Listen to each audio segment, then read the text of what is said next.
Hey guys, welcome back to a brand new Ninjago video here on the channel. My name is TannerFishies. In today's video, we are going to be discussing the new Ninjago Dream Team episode that was just uploaded officially in English on the official LEGO YouTube channel. For those that don't know, yes, we finally have the crossover event in English, and I will be linking it down below in the description, just in case you want to check it out on your own time for yourself. The episode itself goes by the name Ninjago Dream Team, and this video will be more or less my review of the entire episode, or the entire 22-minute special, whatever you want to call it. However, I hesitate to call this video a review because this is not your traditional Ninjago episode, and as such this will not be a traditional Ninjago review that you usually see from me, but I just want to give my thoughts on this episode in general. I just got done watching it literally right now, and I have a list of things that I want to talk about, so we are just going to talk, and hopefully you enjoy hearing my thoughts. Feel free to leave all of yours down below in the comment section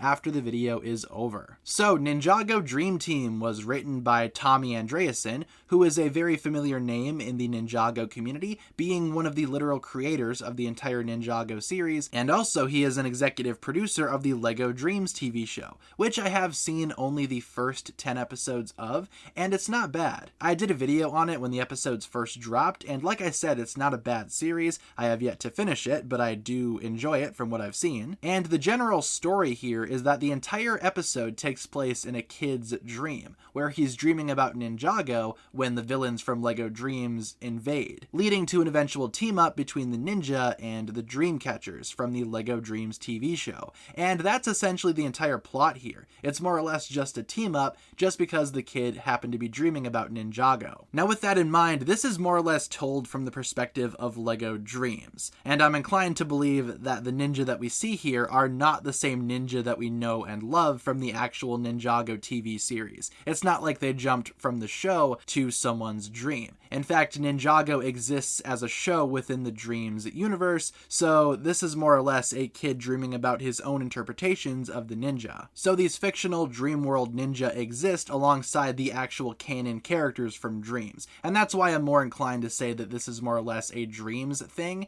and not so much a Ninjago thing. Because like I said, I hardly think these versions of the ninja are the same ones that we see from the show. All of their personality traits are there though, don't get me wrong, but there's too many inconsistencies for me to comfortably say that these are the same characters as the ones from the Ninjago show. At the end of the day though, this is the only way that a crossover between Ninjago and Dreams could make sense. With Ninjago being a show that exists in the Dreams universe, characters in that universe would dream about Ninjago. Despite Ninjago and Dreams being two different series, it's not like they exist on the same plane. For example, the Dreams universe is not a realm within Ninjago, or vice versa. However, despite this episode being technically a Dreams thing, there is a lot of focus on Ninjago characters, and the cast surprisingly fits extremely well with the cast from Dreams. I loved seeing these characters interact, especially Kai and Logan, but that's more or less a given. They're the best together, and they have the same voice actor in Vincent Tong, so the comedy just kind of writes itself there. For example, Logan from Dreams talks about how annoying Kai's voice is despite them having the same voice, but you can tell that Vincent Tong is tweaking Logan's just a tiny bit more, so it doesn't sound exactly like Kai. Like I said earlier in the video, the ninja, despite not being the exact same ninja that we see from the Ninjago universe, they are still very true to their characters. Jay, for example, is still extremely funny, and I actually found him to be somewhat enjoyable in this episode. Sometimes in the Ninjago TV series, Jay can be a bit much, but in this episode, I did not mind him at all. Maybe it's because the entire episode itself is full of outlandish and wacky events. Jay's over-the-top responses are more warranted here, I'd say. And I found myself laughing quite a bit. This episode is fairly funny. Not only that, the action is surprisingly exciting too. Granted, it is kind of hard to take it seriously when you realize that this isn't canon to Ninjago, but from the Dreams perspective, this is just as important as usual. So the action was exciting, and I especially was fond of seeing Nia's samurai mech from Crystallized actually do do something, actually do more than just fly around and rescue the ninja. This episode is also very meta and very self-aware, which I would expect from Tommy Andreasen. Of course, he worked on Ninjago and Dreams. He's going to be very meta, and I could tell he had a lot of fun writing this. The Dreams characters talk like Ninjago fans, they have Ninjago marathons, they point out inconsistencies in the show, they talk about how the bounty always crashes, and there's a huge segment talking about Lloyd's powers and what exactly they are, with energy being referenced, but honestly, nobody really knows what Lloyd's powers are. Also, they do reference a lot of fan complaints and concerns regarding how the 11-minute episode format worried a lot of people, which, yeah, if you guys were not around in the Ninjago community back during the start of season 11, the announcement that Ninjago would be 11-minute episodes now, that took the community by storm, and it was just as controversial as when the ninja changed designs back during Sons of Garmadon. It had the same reaction. And I'm kind of surprised that they never mentioned how the ninjas' designs changed. I thought that would have been a no-brainer to include in a meta special like this, but they do reference the 11-minute format, and you don't want the entire thing to be just meta references, because then you take away from the story. But still, the clever writing was probably my favorite part of the entire episode, and I could tell that it was written by Tommy Andreasen from several years of experience with dealing with Ninjago fans online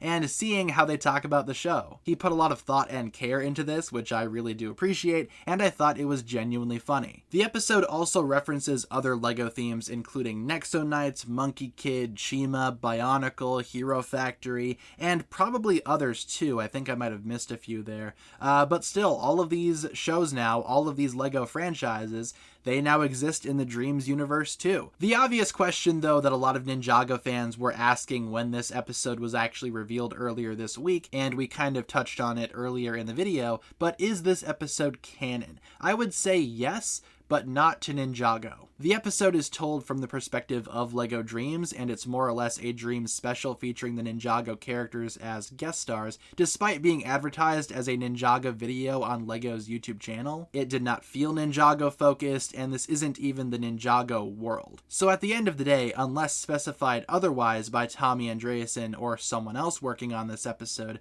I would say this is not canon to Ninjago, but it probably could be canon to Dreams. Like I said though, I have not seen the latter half of Dreams Season 1, so I have no idea if anything presented in this special conflicts with what was shown during Season 1 of Dreams, but still, I think this could be canon to the Dreams universe. It probably is canon to the Dreams universe, but not so much to the Ninjago universe, which I could totally see as being a major negative to a lot of Ninjago fans that were looking forward to this. I could also see some Ninjago fans being grateful that this episode is not canon, because the Dreams characters, how dare they conflict with our precious Ninjago cast. I think it could be fun if this episode does turn out to be Ninjago canon, but I'm trying to find a way where it fits, and I can't really find one, so I'm willing to say right now that it's not canon, but again, that is yet to be confirmed. Overall, guys, to wrap up my thoughts on the Ninjago Dream Team Ninjago Dreams crossover event, I thought it was fun and highly enjoyable. I would recommend watching it if you are a fan of Ninjago,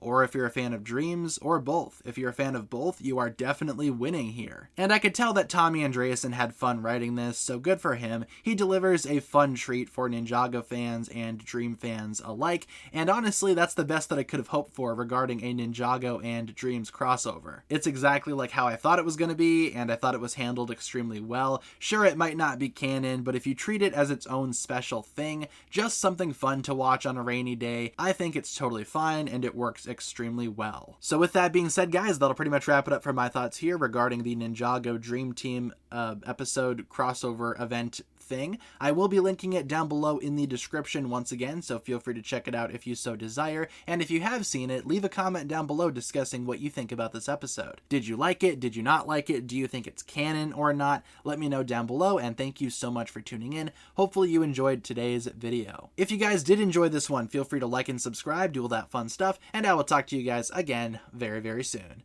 Peace.